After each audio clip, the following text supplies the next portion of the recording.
Mitat Frashi dha dorëheqje dhe tha: asnjë pëllëmbë tokë të mos falim nga trupi më mëdhejot. Botuar në gazetën Telegraf me 28 nëntor të vitit 1927, nga njëherë natën njeriu në Zëankth ishe në ëndër të tmeruar që gjendet në një rrezik, bën sikur bërtet dhe nuk thërret dot. Kërkon të ikë, të shpëtoj, por nuk hedh dot asnjë çap. Një ankth i tillë na u bë puna e çamërisë. Qysh 5 vjet kjo punë flitet, bisedohet, shpihet përpara shoqërisë së kombeve, jep këmbim notash mes dy qeverive dhe ende puna nuk ka përparuar asnjë pëllëmb. Thonë se fatkeqësia ka lindur binjake. E keqja e çamëve në Greqi po gjen rrezikun që u kanoset shqiptarëve ortodoks në Turqi. Dihet se vetëm në Stamboll jetojnë afro 25.000 shqiptarë ortodoks.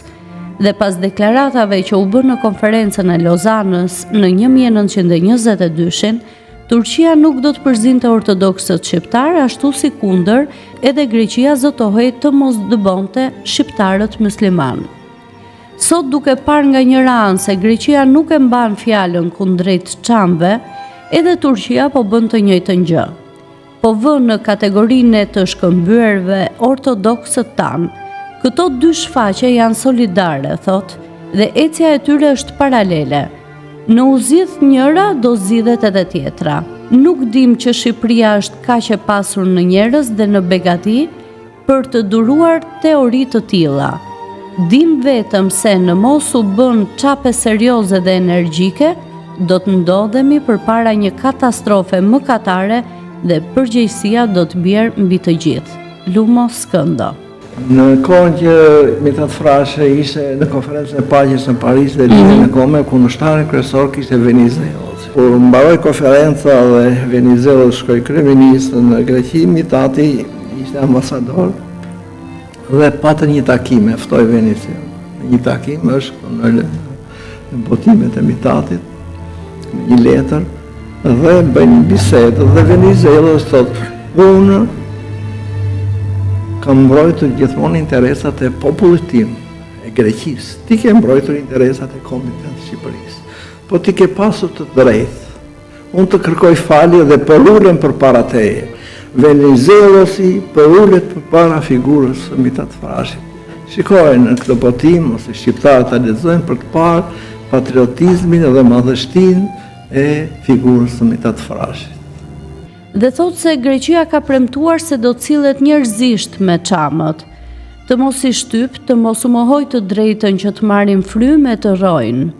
Të drejtat e minoriteteve që i ka njohur dhe nënshkruar, Greqia i shkel. Çamët nuk kanë as shkolla, as deputet, as krahinar. S'kan asnjë të drejtë.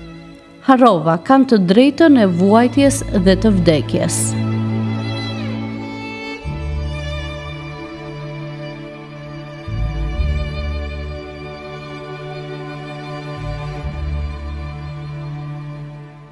Përshëndetje dhe mirë se vini në Çamiko, një hapësirë, një tryez diskutimi ku patjetër flasim për të shkuarën, për të mos përsëritur gabimet në të tashmen, ne pa diskutim për të reflektuar edhe për të ardhmen tonë.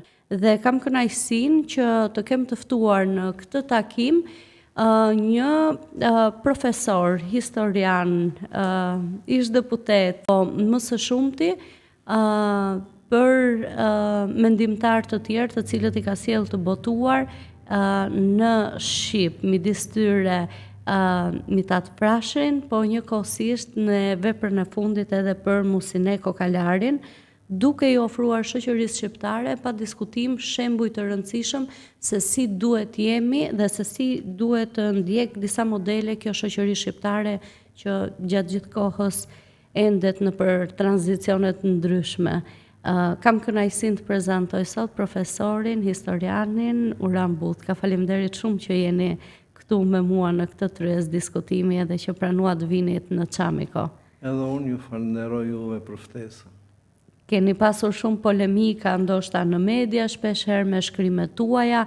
Nuk do të flasim edhe nuk dua ta nis këtë bisedë me polemika, po me një lajm të bukur, me botimin e një vepre siç është ajo për Musine Kokalarin. Në fakt takimi ynë I fundit, profesor, një vepër të cilën do ta konsideronit si? Jo vetëm për mua si studios, por edhe për kulturën dhe historinë shqiptare, është një personalitet e jashtëzakonshme. Në mënyrë të veçantë e letrave shqipe, po dhe historisë, dhe unë për mëse 30 vjet, që nga viti 1992, kam hulumtuar dhe kam punuar për personalitetin e saj, për veprën e saj, dhe në çdo përvjetor e kam kujtuar duke nxjerrë diçka të re për lexuesit, për këtë figurë të jashtëzakonshme, por fatkeqësisht të kryqëzuar, të dënuar dhe të harruar. Po pse pikërisht të vit, profesor? Çfarë ju shtyu që këtë vit të ishte një botim I plot, I mirë, ashtu sikur se u prezantua? Por sepse në arkiv kishte pak dokumenta, po kështu dhe kam shkuar edhe në përvendet ku ajo ka qëndruar, për shembull në Itali, në Shkup, edhe në qytetet e tjera ku ajo ka lënë gjurmë. Kam gjetur dokumenta, por gjithsesi ishin të pamjaftueshme për të botuar për një monografi. Vetëm para 1-2 vjetësh kur një pjesë e familjes Kokalari I dorëzoi në arkivin e shtetit të gjitha dokumenta dhe në mënyrë të veçantë rreth një 2500 faqe dorëshkrime, tregime, kujtime etj. Që I kishte punuar kur ishte internuar në Rrëshën. Fletoret e saj, kujtime, dhe pikërisht mbasi I mora në dorë ato, fillova të punoj gati këto 2 vjet e fundit për të nxjerrë një monografi të plotë të jetës, të veprimtarisë dhe të veprës së saj. Do të jetë Musine Kokalari një kolan apo do të mbetet në kuadrin e vëllimit pra e këtij botimi që prezantuat ju? Vëllimi I dytë përmban tregimet e saj të para, të isha një lule siç janë përmbledhur. Përveç rreth një 25 rrëfimeve dhe tregime që të reja që unë I kam zbuluar në dorëshkrim në arkiv, që nuk janë asnjëherë as botuar, pra është pasuruar gama e tregimeve të saj. Mandej vëllimi I tretë përfshin veprat e saj kryesore, siç janë Rreth Vatrës, Sautun Dieta, pastaj vëllimi I katërt përfshin korespondencat e saj të shumta, me figura të shquara të huaja, studios, intelektual, me shoqet e saj të shkollës. Pastaj vëllimi tjetër vazhdon me botimin e veprave studimore të saj. Pastaj në vëllimin e 5 janë kujtimet e saj, shkruara kur ishte në internim. Në të 6 janë veprat e shkruara në internim, ka novela, tregime, kujtime, shënime për letërsinë, për autorët e huaj edhe të Shqipërisë, siç do të themi më vonë. Në të 7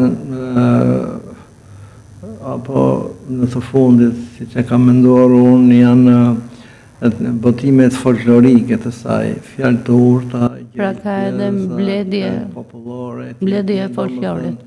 Është si thua studimet me karakter folklorik, që ajo ka pasur pasion të veçantë, një pasuri tjetër shumë e rëndësishme. Pa diskutim një grua e jashtëzakonshme edhe për të rrëfyer lirinë e gruas dhe të individit, se nuk flasim vetëm për lirinë e gruas, po sepse në shumicën e herëve trajtojmë në tryeza diskutimi si liria e gruas, po në fakt fliste për lirinë e individit në tërësi, pa bërë një farë mënyrë ndarje të shoqërisë.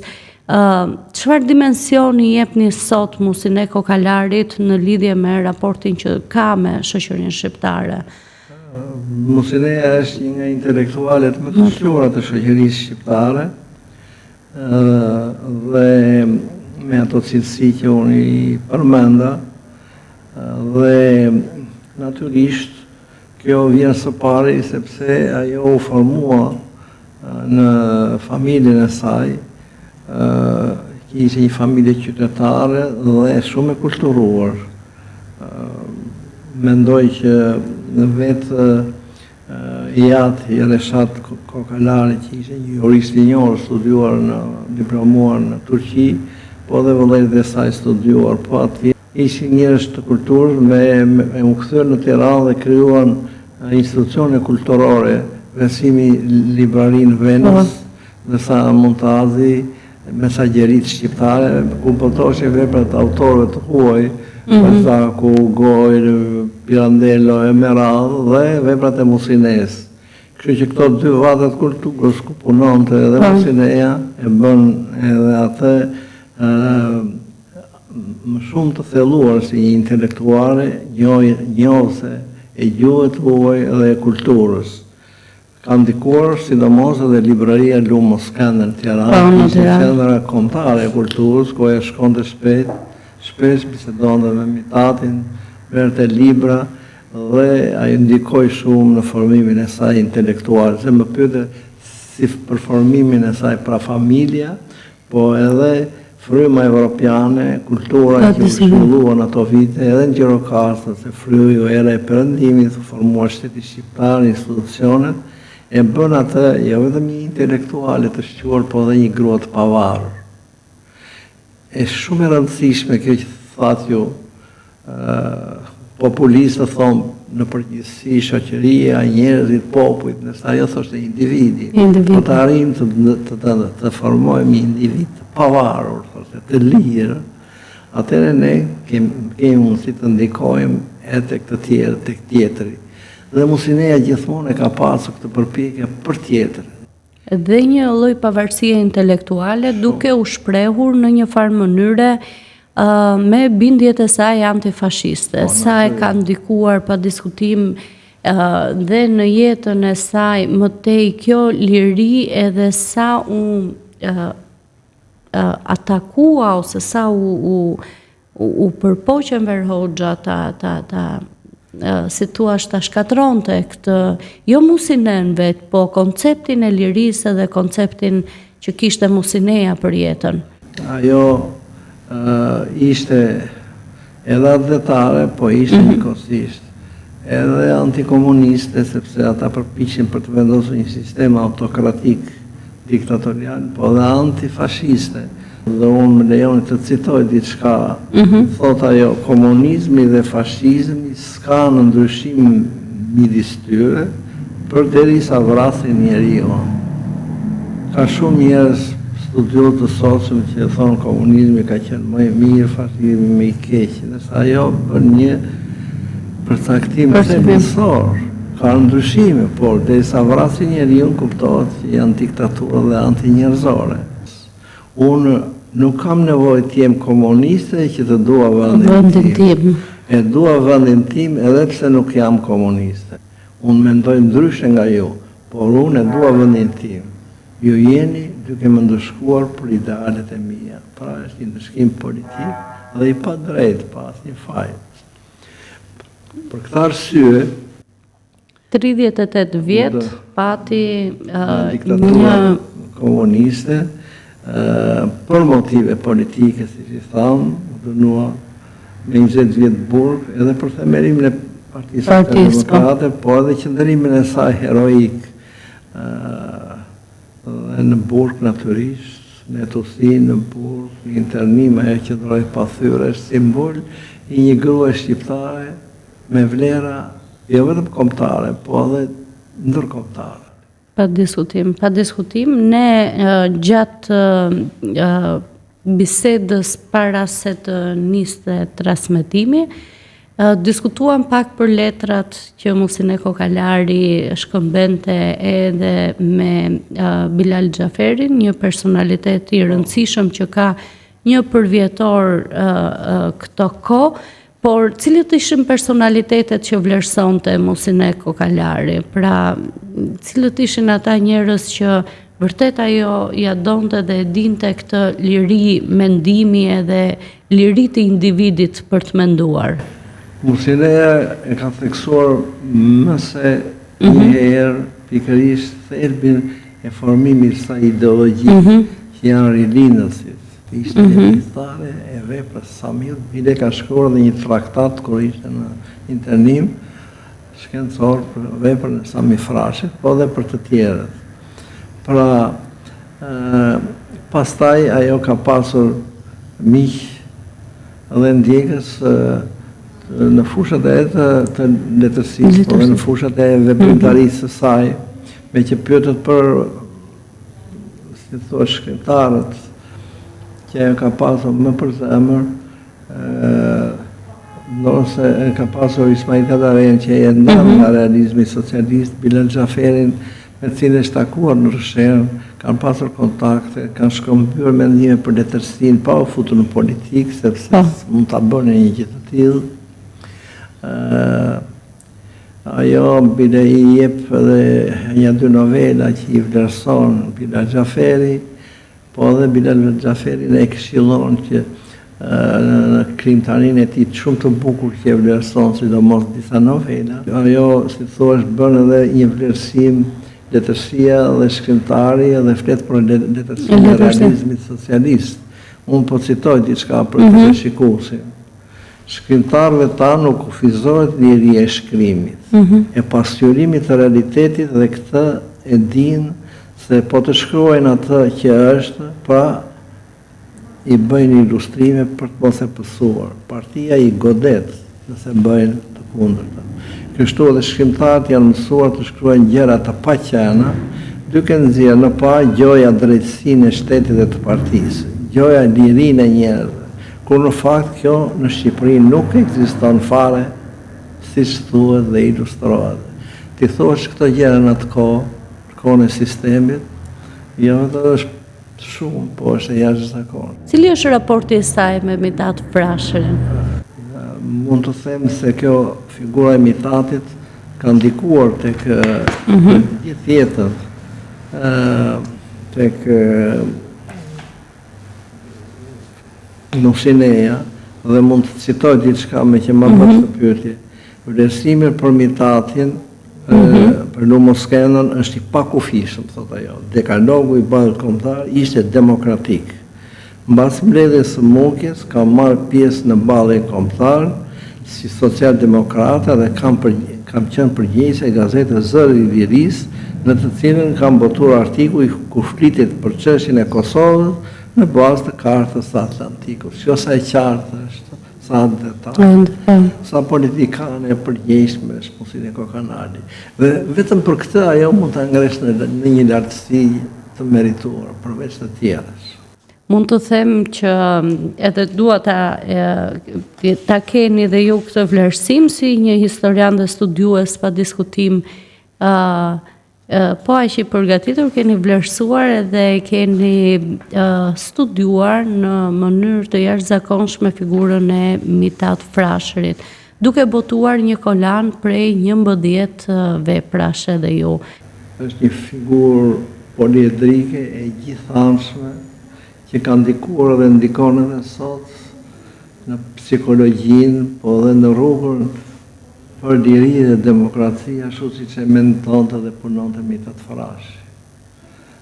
Dhe Instituti I Studimeve Lumoskenën që unë drejtoj, ka punuar për hulumtimin, zbardhjen e dokumentave kryesisht në të gjitha kryeqytetet e botës, po e ka qenë dhe ka punuar. Them që në mënyrë të veçantë paraqesin interes studimet e tij historike.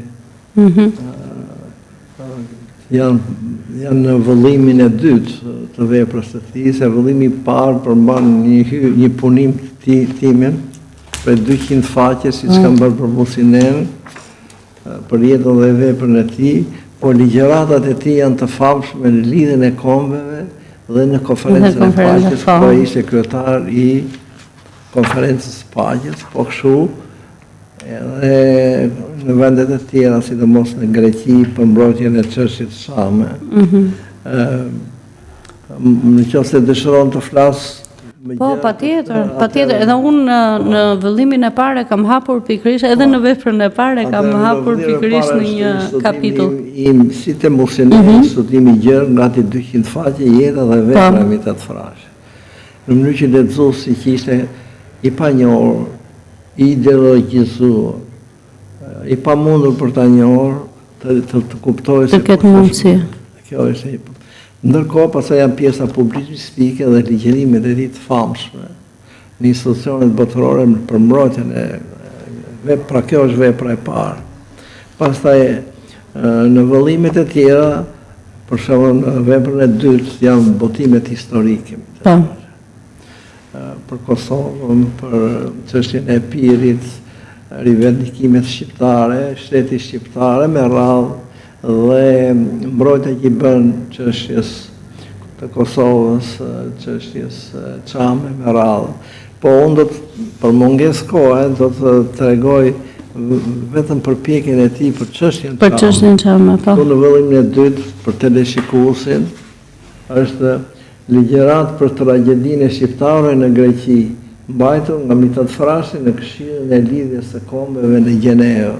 Është rreth 30 faqe një deri në Gjenevë. Jashtëzakonshëm për çështjen Çame, për tragjedinë Çame dhe për zgjidhjen e saj. Për diskutim.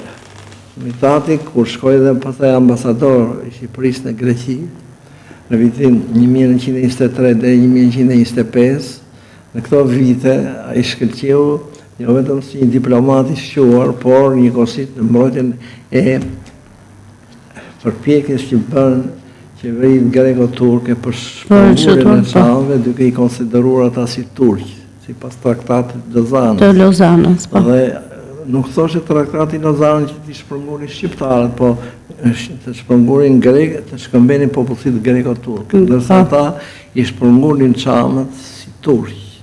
Dhe i çonin në shkretëtirat e Anadollit e në vendet të tjera dhe humën me mira jetë njerëz duke përdorur kërbaçin, gjyqjet, sekuestrimin e pasurisë, vdekjet e kështu me radhë.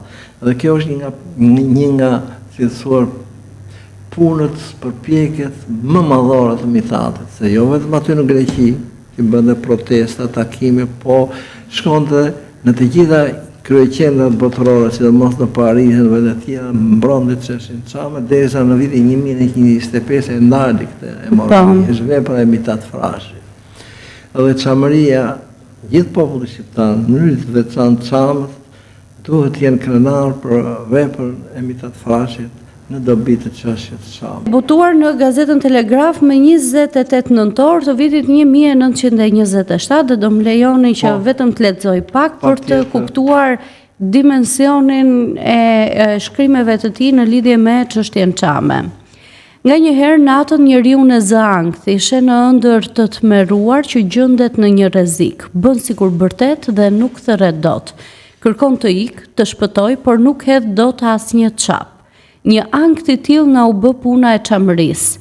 Qysh 5 vjet kjo punë flitet, bisedohet, shpihet përpara shoqërisë së kombeve, bën objektin e tratativave diplomatike të panumërta, jep këmbim notash mes dy qeverive dhe ende puna nuk ka përparuar asnjë pëllëmb.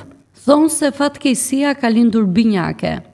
E keqja e Çamëve në Greqi po gjen rrezikun, që u kanoset shqiptarëve ortodoks në Turqi. Dihet se vetëm në Stamboll jetojnë afro 25.000 shqiptarë ortodoks. Dhe pas deklaratave që u bën në konferencën e Lozanës në 1922, Turqia nuk do të përzinte ortodoksët shqiptarë, ashtu si kundër, edhe Greqia zotohej të mos dëbonte shqiptarët musliman. Sot duke parë nga njëra anë se Greqia nuk e mban fjalën kundrejt Çamëve, edhe Turqia po bën të njëjtën gjë. Po vë në kategorinë e të shkëmbyrëve ortodoksët tanë. Këto dy shfaqe janë solidare, thot, dhe ecja e tyre është paralele. Në u zgjidh njëra, do zgjidhet edhe tjetra. Nuk dim që Shqipëria është kaq e pasur në njerëz dhe në begati për të duruar teori të tilla. Dim vetëm se në mos u bën çape serioze dhe energjike, do të ndodhemi përpara një katastrofe mëkatare dhe përgjegjësia do të bjerë mbi të gjithë. Lumo Skëndo. Shumë e bukur, profesor. Janë fjalë të arta të tija për çështjen Çame, po dhe për çështjen kombëtare. Duhet të shtoj vetëm diçka për mungesë kohe, sepse kur në vitin 1925 në marrëveshje me qeverinë shqiptare, i falet Shënaumi dhe pika e madhe e Vermoshit, Mitati protestoi, erdhi në Tiranë, bëri protestim tek mbreti, tek Ministria e Jashtme, dhe në fund si akt dha dorëheqje. Dorëheqja e dytë e Mitat Frashit. E para ishte në qeverin e Ismail Qemalit, për çështjen e Janinës. Po. Dhe kjo është tamam lidhe me çamërinë. Me çamërinë, po. Mitati donte që të mbrohesh çamëria, aq sa mundesh nga qeveria shqiptare, dhe kur nuk u pranua kjo që nga kryetari i qeverisë, sepse Shqipëria ishte pafuqishme apo edhe në një farë mënyrë indiferente, Mitati shkoi vetë në Janinë, i ktheu ata ushtarë shqiptarë që mendonin se luftonin për Turqinë, për të mbrojtur Janinën, sepse thoshte rënia e Janinës është rënia e çamërisë. Dorëheqja e dytë e rëndësishme e tij është pikërisht në këtë kohë kur i falën Shënaumin dhe Velmoshin, pikën e lartë të Velmoshit, Jugosllavisë, për arsye strategjike të Jugosllavisë, Mitat Frashi dha dorëheqje dhe tha: asnjë pëllëmbë tokë të mos falim nga trupi më mëdhejot. Janë fjalë të famshme këto, sepse shumë mbrojtje dhe çështjen e Kosovës gjatë gjithë kohës. Dhe shumë nga këta emigrantët çam që ikën në Turqi, po dhe kosovarë i ktheu në Shqipëri me përpjekjet e tij dhe janë vendosur në tokat e Myzeqes, në Kavaj, në këto vende të tjera që janë edhe sot, jetojnë edhe sot familjet e tyre. Po, shumë e bukur në fakt, sepse Lumo Skëndo, Mitat Frashëri, pa diskutim, nuk rrëfem vetëm nga ana politike apo historike se çfarë ndodh. Ka edhe shumë humanizëm brenda. Dhe thotë se Greqia ka premtuar se do cillet njerëzisht me çamët, të mos i shtyp, të mos u mohoj të drejtën që të marrin frymë e të rrojnë. Të drejtat e minoriteteve që i ka njohur dhe nënshkruar, Greqia i shkel. Çamët nuk kanë as shkolla, as deputet, as krahinar. S'kan as një të drejtë. Harrova, kanë të drejtën e vuajtjes dhe të vdekjes. Ka të drejtën e vuajtjes dhe të vdekjes. Dhe nga ana humane është shumë e bukur t'i lexosh këto letra pa diskutim. Lumo Skëndo nga ana tjetër, ose Mitat Frashëri, u bë si thua një objekt diskutimi edhe kohët e fundit për shkak të rishkrimit të historisë shqiptarëve. Ishte historia e Shqipërisë, po rishkruhet nga Akademia e Shkencave historia dhe po rikrijohet ajo që quhet historia e shqiptarëve. Në prezantimin e kësaj vepre madhore, unë kam qenë e pranishme si gazetare dhe midis të gjithë studiuesve, historianëve edhe atyre akademikëve që po punojnë, është edhe profesori Pascal Milo. Atë ditë kam qenë unë që e kam pyetur profesorin se çfarë do të ndryshoj dhe nëse do të ketë njërisi, nëse mund na zbuloj njërisi, më ka theksuar dhe më ka thënë në intervistën e tij, edhe publikisht. Po, unë do ta rikthej për gjithë publikun e Çamikos, do ta rikthej atë pyetje që i kam bërë unë në atë kohë për rishkrimin e historisë, dhe më përgjigjet se Mitat Frashëri në diku para se të ndodhë gjenocidi i Çamërisë, ka pasur një takim me Zervën, një takim dhe një marrëveshje. Dhe kjo do të ndryshon të gjithë qasjen e historisë. Dhe nga ky pasazh që lexova unë, më vinte shumë çuditshëm ta besoja këtë fakt. Historianët në këtë prezantim u treguan të rezervuar të na jepnin histori të reja që do të dalin në dritë dhe shumë dokumente të tjera pritet të ngjallin debat. Unë përqendrohem kryesisht në historinë e shtetit pavarur shqiptar nga 1912 deri në ditët e sotme. Sa keni mundur në arkiva të jeni apo të gjeni ato çka do doni të interpretonit në faktet historike, po edhe në këtë rishkrim të... Patjetër që ka kaq shumë sa ju nuk e merrni me vend, se sa ka. T'ju them dy fakte, vetëm dy, të cilat i kam këto ditë i kam gjetur. Po filloj me një fakt historik të panjohur, që ka të bëjë me Mitat Frashërin, i cili në 1 deri në 3 maj të vitit 1944 ka takuar Napoleon Zervas në një fshat të Korçës. E dini kush ka qenë Napoleon Zervas? Kryetari i EDES, një nga përgjegjësit kryesor të shfarosjes popullsisë Çame, dhe kryetari i ballit kombëtar është ulur në bisedime me të për të bashkëpunuar në kohën e luftës. Këtë fakt nuk e di njeri. Ju si e keni parë këtë deklaratë të profesorit Pascal Milo dhe a keni pasur mundësi ju ta keni këtë fakt, këtë dokument për këtë takim të Mitat Frashërit dhe këtë marrëveshje të Mitat Frashërit me Zervën, apo është thjesht një hamenci apo një kujtim apo një si thua një ditar i shkëputur diku, fjalë të shkëputura diku. Ka një fakt se unë nuk e kam parë, pavarësisht se kam kërkuar profesorit Pascal Milo edhe më tej dokumente.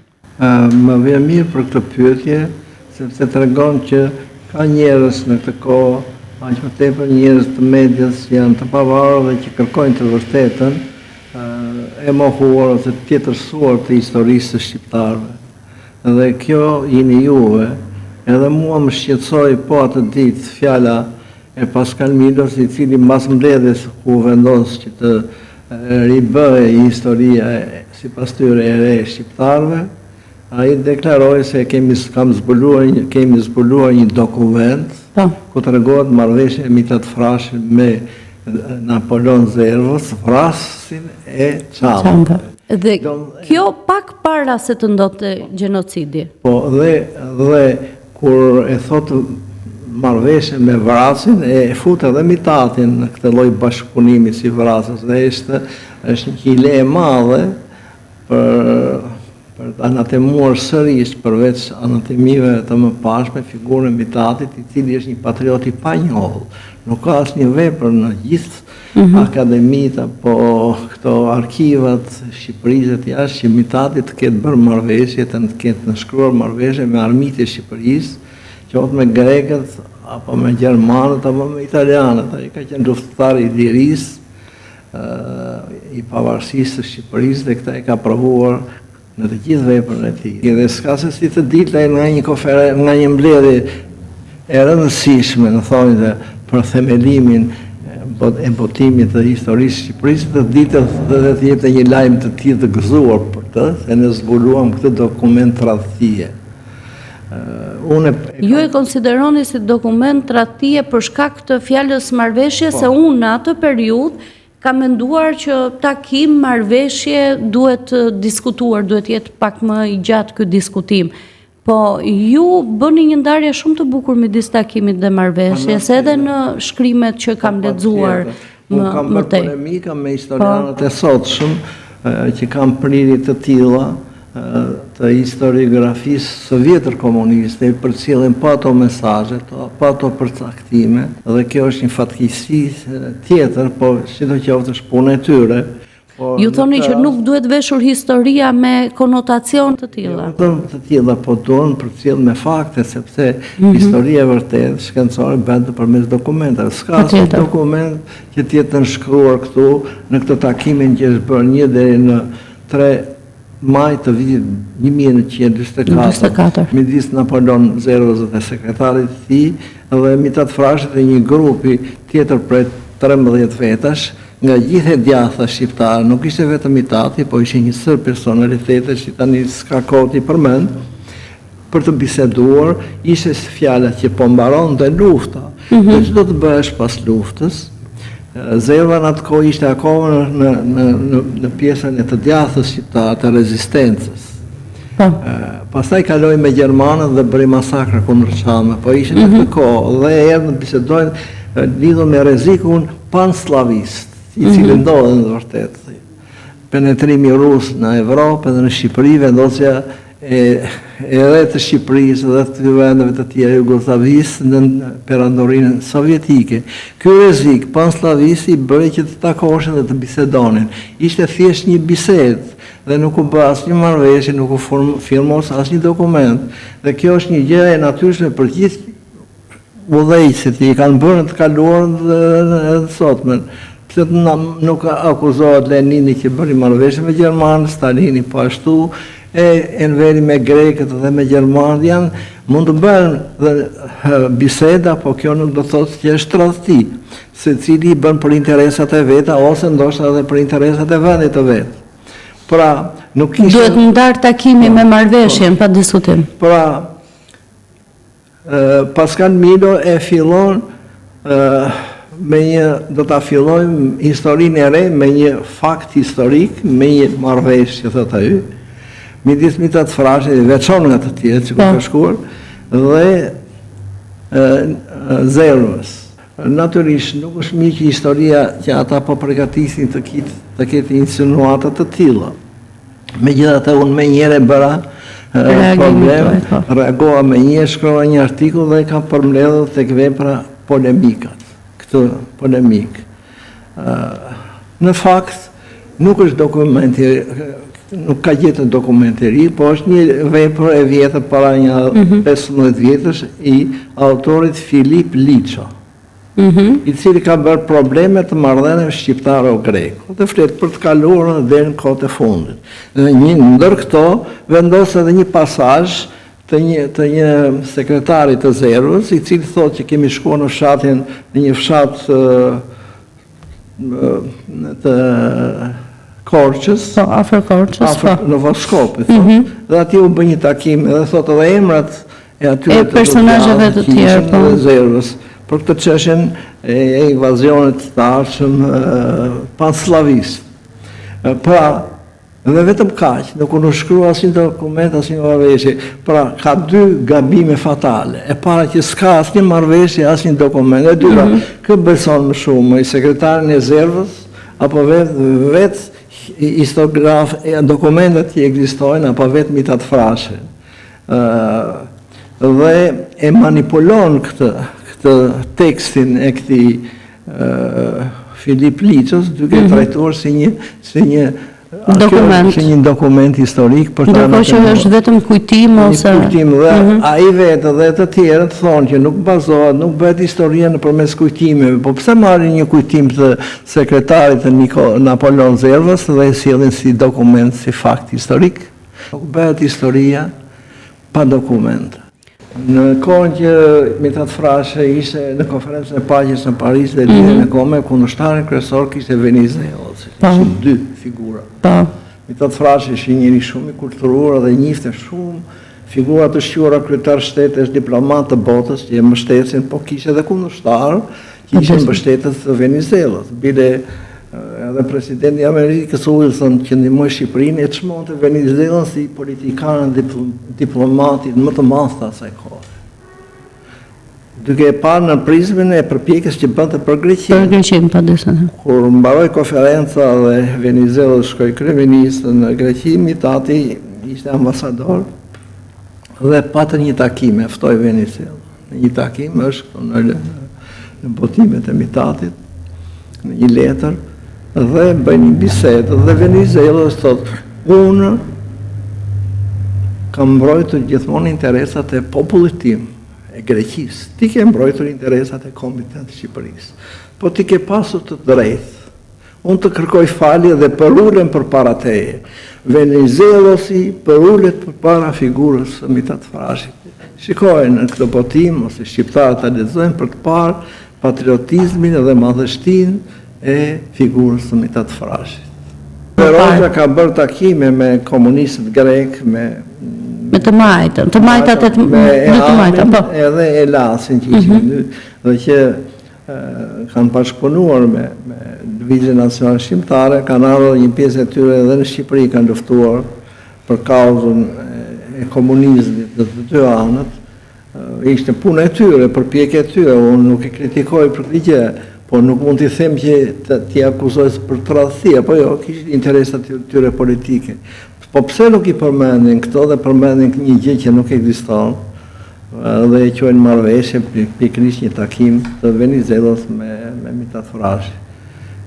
Mendoj që historia duhet shkruhet në mënyrë të pangjyresa, pa ideologji, në mënyrë të jo të njashme dhe mbi dokument. Profesor, ju jeni edhe nip i një patrioti, poeti, pa diskutim pak më zbuluat që keni një farë lidhje edhe me Çambërini, është si një lloj trashëgimie. Para se ta mbyll këtë bisedë, do doja ta ndaja edhe me shikuesin e Çamiko. Çfarë ju mban një lloj si Mithat Frashëri apo si gjyshi juaj të flisni për Çambërinë sot? Natyrisht, për një çështje të drejtë do të flasin të gjithë bërresat. Siç ka folur gjyshi im Sali Butka, po jo vetëm ka folur për Çambërinë, po i ka mbrojtur Çamën. Bile ka bërë edhe një ekspedit jashtë kufirit për ata masakra. Dhe ndëshkoi disa nga këta që quheshin kapetanët që vrisin Çamët. Pastaj gjithsesi ai shoqëroi në vitin 14, kur pati një mësyrë të grekëve, Çamët u kthyen në Shqipëri dhe ai shoqëroi Çamët që vinin në kufir nga kolonja, nga Përmeti, deri në Fierë edhe Vlorë, për t'i streuar dhe për t'i vendosur. Dhe ata janë mirënjohës dhe të gjithë ata që më kanë takuar dhe më takojnë, po dhe fëmijët e tyre gjithmonë janë falenderues për Sali Butkën, për këtë veprim të tij për të mbrojtur çështjen e Çamës, po ashtu edhe në poezitë e tij ka shkruar për Çambërinë dhe herojët e saj, siç ka bërë dhe Mithat Frashi. Dhe unë natyrisht e konsideroj edhe i madh Safet Butka, edhe një figurë e shquar e arsimit, po dhe politikës shqiptare. Edhe i ndërkohë veprën e vet Safet Butka, kam shkruar një vepër rreth një 600 faqe, ku ai interesohet për çështjen e Çamës, sidomos kur ka qenë në Korçë dhe mandej në Gjirokastër si drejtori i shkollave të mesme edhe në Tiranë. Por për të kaluar tek unë, sepse unë jam një dishepull, jo vetëm i tyre, po edhe i çështjes së Çamës, e cila vazhdon të lëngojë, të jetë pa zgjidhur, pa drejtësisht e pa zgjidhur, qoftë nga ne shqiptarët, sidomos fajtor, në gjitha regjimet, edhe sot, po edhe të huajt që kanë ndikuar në këtë padrejtësi, dhe shpresoj që duke u intensifikuar përpjekjet, jo vetëm nga Instituti Çam, po edhe nga të tjerë, dhe nga gjithë shqiptarët, po edhe nga institucionet e Evropës, të ketë një zgjidhje për çështjen e Çamës, në fillim për çështjen e pronave, kthimin e tyre në trojet e tyre, dhe të drejtat dhe liritë e njeriut, dhe deri në atë që shumë prej udhëheqësve Çam, po dhe shqiptarë, kanë thënë për Shqipërinë etnike. Faleminderit për këtë bisedë që e mbyllëm edhe me jetën tuaj edhe me lidhjen tuaj me Çambërinë, me mua dhe me këtë tryez diskutimi. Shumë faleminderit. Edhe unë ju falenderoj dhe shpresoj që të kemi edhe takime dhe bisede të tjera. Pa diskutim. Me kënaqësi të jashtëzakonshme do të diskutojmë për këto mendimtar të mëdhenj që na mësojnë ende shumë sot. Faleminderit edhe ju të nderuar shikues për këtë Çamiko të bukur që në fakt kryefjalë kishte lirinë e mendimit edhe dëshirën për të qenë gjithmonë bashk, për të mos përsëritur disa gabime që na rikthehen her pas here dhe na bën të lëngojmë në të njëjtat situata. Faleminderit që jemi të premten tjetër në orën 20:00.